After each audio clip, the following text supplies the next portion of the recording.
Hey guys, today I'm back with these Rudolf Nails, and I know my Rudolph looks a little bit drunk, but I don't care because he's my Rudolph. So if you know how I did these, keep watching. So I started off with going in with this tan beige polish on all of my fingers, and then with my Moyu London Holy Shapes, I'll leave what number it is below, and a red stamping polish, I just stamped these dots and applied them to all of my nails except my ring finger. And then with a light beige polish, I just started painting his antlers. And then with a dark brown polish, I just painted a curve at the bottom of my nail for his head. And while that was drying, I just went in with this red glitter polish and covered over those dots on the rest of my nails.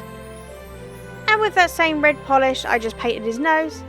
And using my dotting tool, I dotted for his eyes in white and then back in with black for his pupils. And same again, I went with that glitter on his nose. And finally, a smudge resistant top coat. And there you go, these Rudolph nails. If you like these, give this video a thumbs up and leave a comment below, and subscribe. Subscribe would be good.